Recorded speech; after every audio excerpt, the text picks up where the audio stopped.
Praise the Lord, hallelujah. परमेश्वर का धन्यवाद देते हैं। एक बार फिर से परमेश्वर ने हमें समय दिया है ताकि हम परमेश्वर के भवन में आकर परमेश्वर के वचन के ऊपर चिंतन मनन कर सकें। इसके लिए हम परमेश्वर का धन्यवाद देते हैं। प्यारे जी, जो इससे पहले कि हम परमेश्वर के वचन में जाएं, आइए हम परमेश्वर की हजूरी में अपने सिरों को झुकाएं और प्रार्थना करें। निहायत ही मेहरबान खुदा, हम तेरा धन्यवाद देते हैं आज के सुंदर सुनहरी समय के लिए।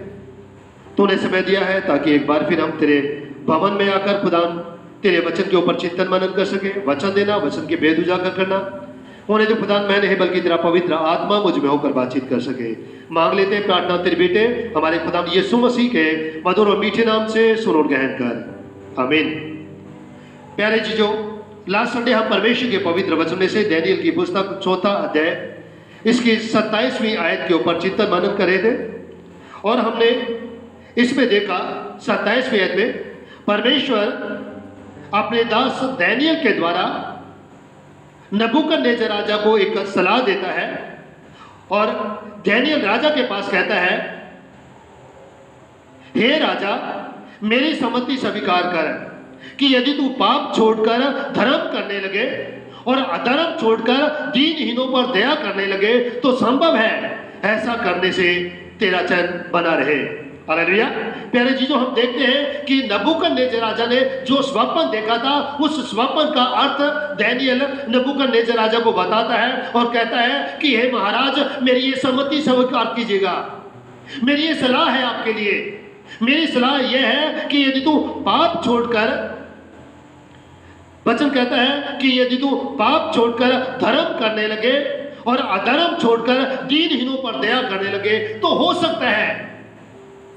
हो सकता है कि ऐसा करने से तेरा चैन बना रहे। इससे पहले कि तेरे ऊपर वो मुसीबतों का समय आए, दानियेल नबूकदनेस्सर राजा को सलाह देता है कि तू मेरे इस मशवरे को मान, मेरी इस सलाह को मान, तू पश्चाताप कर, तौबा कर, पापों से मन फिरा, हो सकता है परमेश्वर तेरे ऊपर दया करे। प्यारे जीजो, हम यहाँ पर वचन में देखते हैं नबूकदनेस्सर राजा को 1 वर्ष का समय मिलता है, लेकिन उसने इस अवसर का फायदा नहीं उठाया।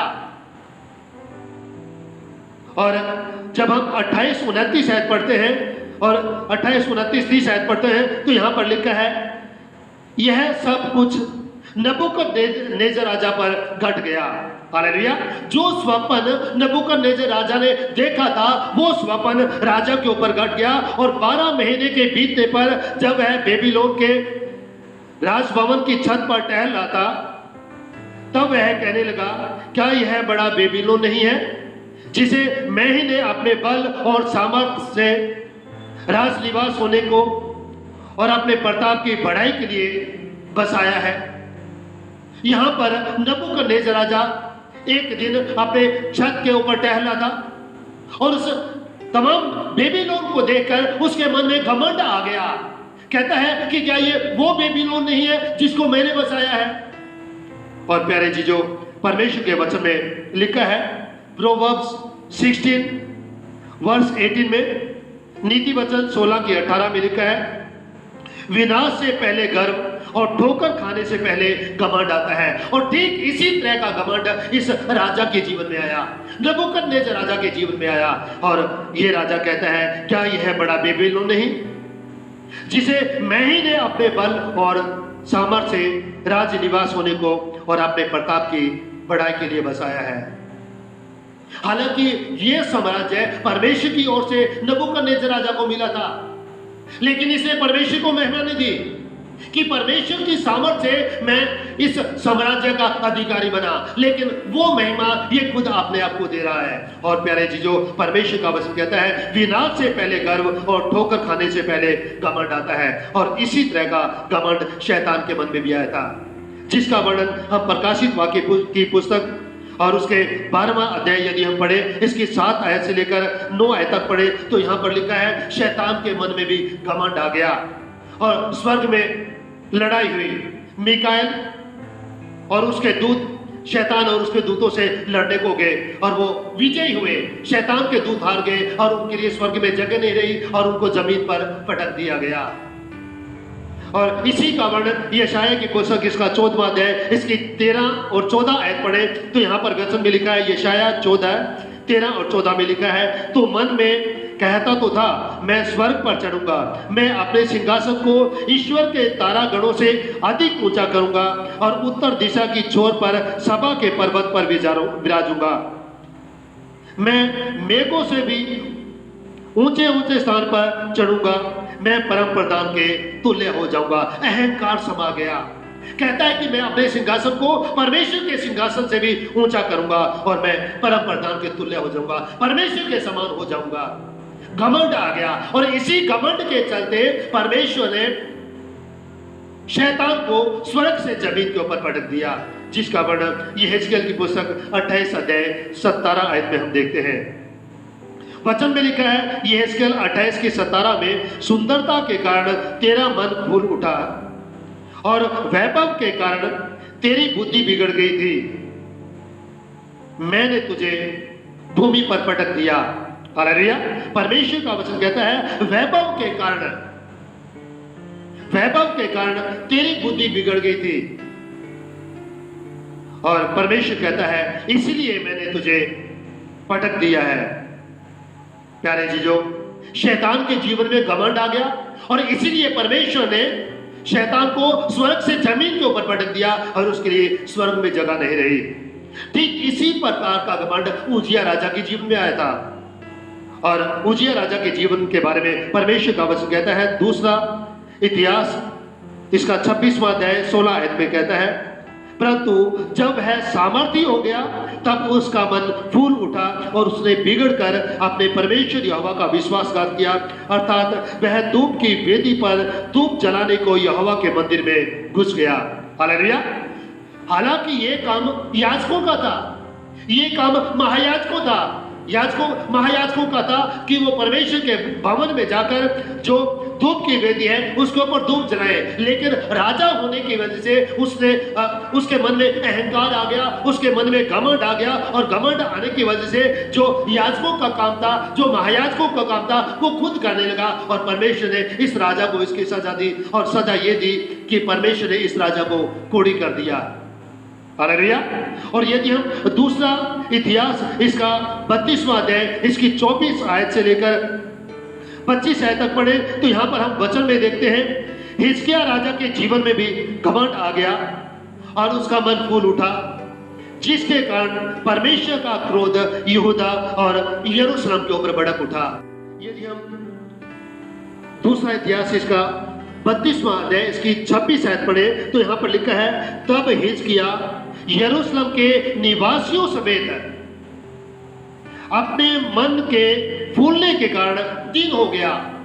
वचन कहता है तब हिजकिय्याह यरूशलेम के निवासियों समेत अपने मन के फूलने के कारण दीन हो गया। यहां पर हम देखते हैं हिजकिय्याह राजा दीन हो गया, इसलिए यहोवा का क्रोध उन पर हिजकिय्याह राजा के दिनों में ना भड़का, क्योंकि हिजकिय्याह राजा दीन हो गया, नम्र हो गया वो।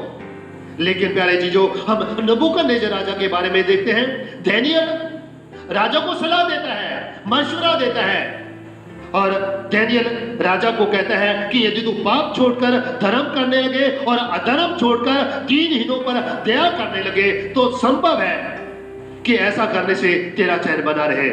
लेकिन प्यारे जीजो, हम वचन में देखते हैं नबूकदनेस्सर राजा ने उस सलाह को नहीं माना, लेकिन हिजकिय्याह राजा दीन हुआ, नम्र हुआ और परमेश्वर का वचन कहता है हिजकिय्याह के दिनों में परमेश्वर का क्रोध इन लोगों के ऊपर ना भड़का,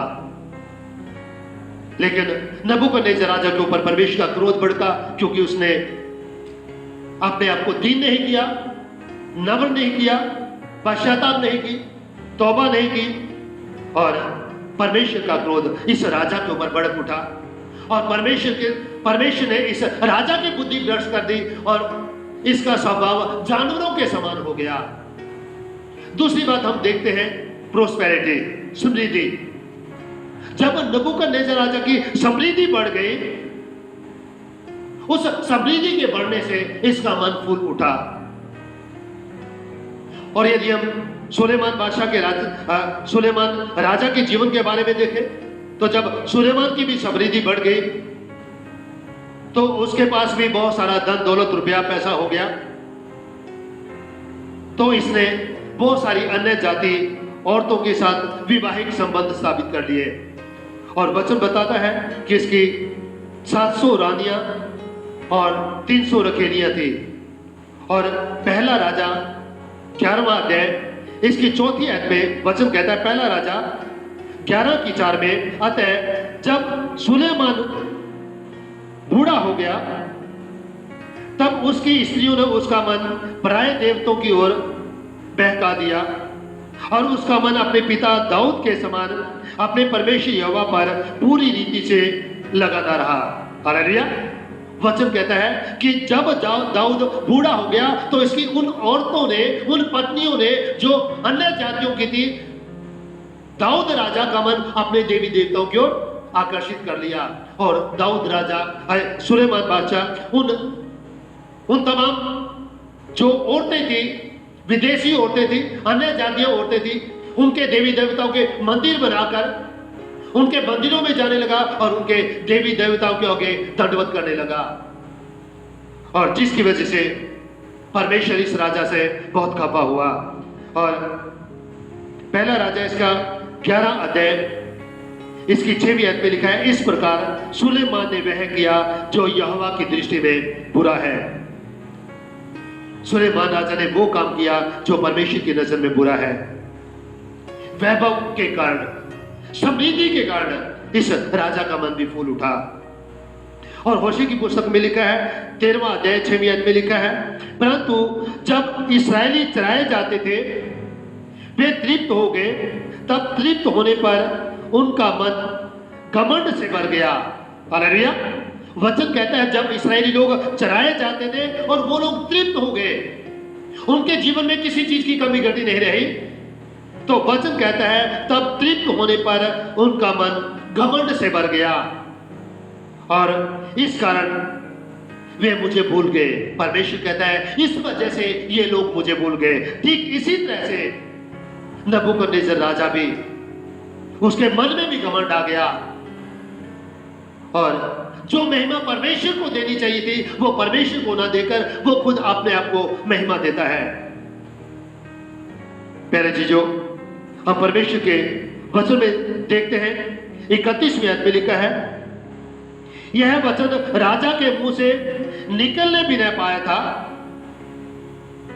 30वीं आयत में फिर पढ़ूंगा, 30 और 31 आयत में लिखा है, क्या यह बड़ा बेबीलोन नहीं जिसे मैंने अपने बल और सामर्थ्य से राजनिवास होने को और अपने प्रताप की बढ़ाई के लिए बसाया है। राजा कहता है कि क्या यह बड़ा बेबीलोन नहीं जिसको मैंने ही अपने बल और सामर्थ्य से बचाया है। और 31वीं आयत में कहता है यह वचन राजा के मुंह से निकलने भी नहीं पाया था कि आकाशवाणी हुई, हे राजा नबूकदनेस्सर, तेरे विषय में यह आज्ञा निकलती है, राज्य तेरे हाथ से निकल गया। हालेलुया। परमेश्वर का वचन कहता है कि अभी ये शब्द बोल ही रहा था और शब्द इसके मुंह में ही थे, तभी आकाशवाणी हुई। ऑल ऑफ सडन अचानक भविष्यवाणी हुई। और भविष्यवाणी क्या हुई? परमेश्वर का वचन कहता है, हे राजा नबूकदनेस्सर, तेरे विषय में यह आज्ञा निकलती है कि राज्य तेरे हाथ से निकल गया। परमेश्वर 1 वर्ष का समय देता है मन फिराने का, लेकिन यह राजा मन नहीं फिराता है। और जो स्वप्न इस राजा ने देखा था वो स्वप्न राजा के ऊपर घटित हो गया। और जब इसके मुंह से शब्द निकल ही रहे थे और उसी समय आकाशवाणी हुई। ऑल ऑफ सडन अचानक से आकाशवाणी हुई और वचन कहता है, राजा नबूकदनेस्सर, तेरे विषय में यह आज्ञा निकलती है कि राज्य तेरे हाथ से निकल गया। शुभोपदेशक की पुस्तक इसका 9वां अध्याय इसकी 12 आयत पढ़े तो यह वचन में लिखा है, क्योंकि मनुष्य अपना समय नहीं जानता। हालेलुया। वचन कहता है मनुष्य अपना समय नहीं जानता। जैसे मछलियां दुखदायी जाल में और चिड़ियां फंदे में फंसती हैं, और वैसे ही मनुष्य दुखदायी समय में जो उस पर अचानक आ पड़ता है फंस जाते हैं। हालेलुया। वचन कहता है कि जिस प्रकार से मछलियां अचानक से जाल में फंस जाती हैं, चिड़ियां फंदे में फंस जाती हैं, और इसी प्रकार से ठीक इसी प्रकार से मनुष्य जो है दुखदाई समय में भी फंस जाता है। अचानक ही सब कुछ हो जाता है और मनुष्य को पता भी नहीं चलता है। जिस तरह पेंतीकोस्त के दिन प्रेरितों के काम 2 अध्याय इसकी 2 आयत पढ़े तो वचन में लिखा है, पेंतीकोस्त के दिन जब तमाम विश्वासी एक जगह पर इकट्ठे होकर प्रार्थना कर रहे थे तो वचन में लिखा है, एकाएक आकाश से बड़ी आंधी किसी सनसनाहट का शब्द हुआ और उससे सारा घर जहां वे बैठे थे गूंज गया। हालेलुया। जब तमाम शिष्य एक जगह पर इकट्ठे होकर प्रार्थना कर रहे थे, विश्वासी लोग प्रार्थना कर रहे थे, अचानक इनके ऊपर पवित्र आत्मा बड़ी सामर्थ के साथ उतरा। हालेलुया। अचानक, जैसे नबूकदनेस्सर राजा के समय में अचानक भविष्यवाणी हुई, इसी तरह से अचानक यहां पर शिष्यों के ऊपर पवित्र आत्मा उतरा। प्यारे चीजों, और यदि हम प्रेरितों के काम इसका 16वां अध्याय इसकी 25-26 आयत पढ़े तो यहां पर लिखा है, आधी रात के लगभग पौलुस और सिलास प्रार्थना करते हुए परमेश्वर के वचन गा रहे थे और कैदी उनकी सुन रहे थे। कैदी उनकी सुन रहे थे और 26वें आयत में लिखा है, इतने में एक बड़ा भूकंप आया। हालेलुया। अचानक से एक भूकंप आया, यहां तक कि बंदी गृह की नींव हिल गई, परंतु तुरंत सब द्वार खुल गए और सबके बंधन खुल गए। हालेलुया। अचानक से जो एक भूकंप आया और भूकंप आने की वजह से जो बंदी गृह है उसकी नींवें हिल गई और जितने भी कैदी थे तमाम कैदियों के जो बंधन है वो भी खुल गए। इसी तरह से अचानक नबूकदनेस्सर राजा के समय में जब वो इन बातों को कह ही रहा था, क्या ये बेबीलोन नहीं है जिसको मैंने अपने बल और सामर्थ्य से बचाया है? अभी ये वचन उसके मुंह में ही थे, अचानक आकाशवाणी हुई और ये आकाशवाणी हुई, राज्य तेरे हाथ से निकल गया। चौथी बात हम देखते हैं 32वीं आयत में, यहां पर लिखा है, और तू मनुष्यों के बीच में से निकाला जाएगा, मैदान के पशुओं के संग रहेगा और बैल के समान घास चरेगा। 7 काल तुझ पर बीतेंगे जब तक तू यह न जान ले कि परम प्रधान मनुष्यों के राज्य में प्रभुता करता है और जिसे चाहता है वह उसे दे देता है। हालेलुया। नबूकदनेस्सर राजा ने जो स्वप्न देखा था और जिसका अर्थ दानियेल नबूकदनेस्सर राजा को बताता है और वो बताता है कि और तो मनुष्यों के बीच में से निकाला जाएगा। और जब परमेश्वर ने इस राजा की बुद्धि भ्रष्ट कर दी और ये राजा मनुष्यों के बीच में से निकाला गया, मैदान के पशुओं के संग रहने लगा, बैलों के समान घास चरने लगा और 7 साल तक इसकी बुद्धि ऐसे ही रही, बुद्धि भ्रष्ट ही रही, जब तक कि इसने ये न जान लिया कि परम प्रधान मनुष्यों के राज्य में प्रभुता करता है और जिसे चाहता है उसे दे देता है। जब तक इसे अक्ल नहीं आई, जब तक इसे आत्मिक नॉलेज नहीं आए। चौथी बात हम देखते हैं स्पिरिचुअल नॉलेज, जब तक इसे आत्मिक ज्ञान ना मिला। यिर्मयाह की पुस्तक में लिखा है 9वां अध्याय इसकी 23 और 24वीं आयत में, यहोवा योग कहता है, यहोवा योग कहता है,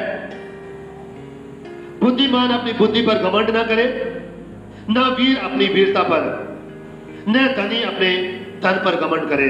हालेलुया। नबूकदनेस्सर राजा के जीवन में देखते हैं इसके जीवन में घमंड आ गया, लेकिन यहां पर परमेश्वर कहता है बुद्धिमान अपनी बुद्धि पर घमंड ना करे, वीर अपनी वीरता पर घमंड ना करे और ना ही धनी अपने धन के ऊपर घमंड करे। परंतु 24वीं आयत में लिखा है, परंतु जो घमंड करे वह इस बात पर घमंड करे कि वह मुझे जानता और समझता है। परमेश्वर कहता है यदि कोई घमंड करना चाहता है तो वह इस बात पर घमंड करे कि मैं परमेश्वर को जानता हूं, मैं परमेश्वर को समझता हूं कि मैं ही वह यहोवा हूं जो पृथ्वी पर करुणा, न्याय और धर्म के काम करता हूं, क्योंकि मैं इन्हीं बातों से प्रसन्न रहता हूं। परमेश्वर कहता है मैं इन्हीं बातों से प्रसन्न रहता हूं कि पृथ्वी के ऊपर करुणा हो, न्याय हो और धर्म के काम हो। वचन कहता है कि यदि तुम घमंड करते हो तो इस बात पर घमंड करो कि मैं परमेश्वर को जानता हूं और परमेश्वर को समझता हूं। लेकिन इस राजा ने परमेश्वर को नहीं जाना, परमेश्वर को नहीं समझा। हालांकि उसके साथ परमेश्वर के दास थे, डैनियल, शद्रक, मेशक, अबेदनगो, और खुद राजा दूसरे अध्याय में इस बात की गवाही देता है कि अब मैं जान गया हूं कि इस्राएलियों का परमेश्वर महान परमेश्वर है। और यहां पर हम देखते हैं इस राजा ने परमेश्वर को महिमा नहीं दी और परमेश्वर को ना महिमा देकर अपने आप को महिमा देता है। और परमेश्वर का वचन कहता है कि 7 वर्ष तक इस राजा की बुद्धि इसी प्रकार रहेगी जब तक कि तू जान न ले कि परम प्रधान मनुष्यों के राज्य में प्रभुता करता है। तब तक इसकी बुद्धि ऐसे ही रहेगी जब तक इसको यह एहसास ना हो कि परम प्रधान जो परमेश्वर है मनुष्यों के राज्य में प्रभुता करता है और ये परमेश्वर की मर्जी है। जिसे चाहे वो राजा बना सकता है और जिसे बात चाहे परमेश्वर उसे गिरा सकता है। प्यारे चीजों, इस राजा ने परमेश्वर को महिमा ना देकर इसने अपने आप को महिमा दी। और आगे 33वीं आयत पढ़े तो यहां पर लिखा है, उसी घड़ी यह वचन नबूकदनेस्सर के विषय में पूरा हुआ। वह मनुष्यों में से निकाला गया, बैलों के समान घास चरने लगा। उसकी देह आकाश की ओर से भीगती थी, यहां तक कि उसके बाल उकाब पक्षियों के परों के से और उसके नाखून चिड़ियों के पंजों के समान बढ़ गए। हालेलुया। नबूकदनेस्सर राजा पूरे संसार के ऊपर साम्राज्य करता था, पूरे संसार के ऊपर इसका साम्राज्य था। लेकिन घमंड आने की वजह से इसका घमंड चकनाचूर हो गया, बुद्धि बिगड़ गई, मनुष्यों जैसा इसका दिमाग हो गया, मनुष्यों में से निकाला गया, बैल के समान घास चरने लगा। उस समय तक जब तक कि इसे इस बात का एहसास नहीं होता कि परम प्रधान परमेश्वर मनुष्यों के राज्य में प्रभुता करता है। यदि ऊंची उपाधि देता है तो वो परमेश्वर देता है, राज्य देता है तो वो परमेश्वर देता है, ऊंचा उठाता है तो वो परमेश्वर उठाता है, और यदि नीचे गिराता है तो वो भी परमेश्वर ही गिराता है। जब तक इस राजा को इस बात का एहसास ना हुआ तब तक इस राजा को इसका राज्य वापिस नहीं मिला। यानी कि 7 युग इस राजा के ऊपर बीते, यानी कि 7 साल तक इस राजा की जो बुद्धि है वो भ्रष्ट रही। और उसके बाद जब इसे अकल आई, जब इसे समझ आई, जब इसे स्पिरिचुअल नॉलेज का एहसास हुआ, इस बात का एहसास हुआ कि परम प्रधान परमेश्वर मनुष्यों के राज्य में प्रभुता करता है और उसी ने मुझे यह सारा साम्राज्य दिया था। और जब उसे इस बात का एहसास हुआ तब परमेश्वर ने उसकी बुद्धि को ज्यों का त्यों कर दिया और फिर से वो आकर अपना राज्य संभालता है। प्यारे चीजों,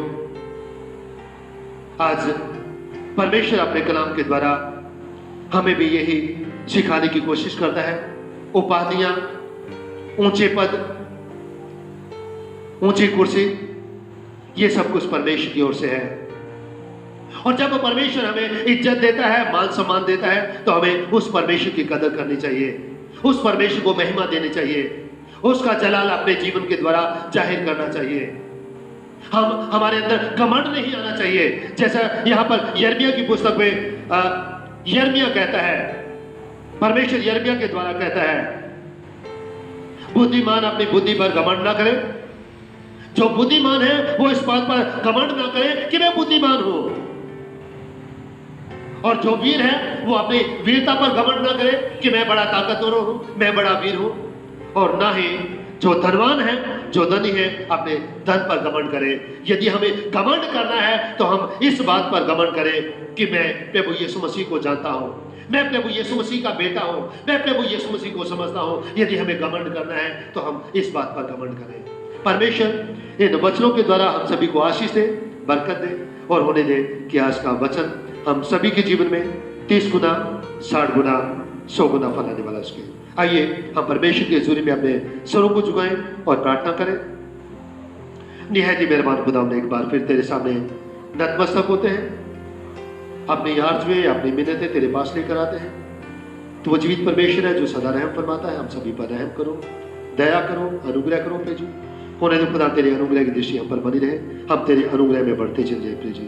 वचन देना, वचन के और भी छिपे वेद उजागर करो ताकि हम इन वेदों को प्रभु जी जान सकें और तेरे जीवित वचन के अनुसार अपने जीवन को चला सकें। और जितने भी लोग प्रभु जी इस वचन को सुनते हैं, इस वचन से प्रभु जी आत्मिक लाभ उठाने वाले उसके प्रभु जी हर एक के रहनुमाई करना मांग लेते प्रार्थना तेरे बेटे हमारे खुदा यीशु मसीह के मधुर और मीठे नाम से सुनो, ग्रहण कर, आमीन।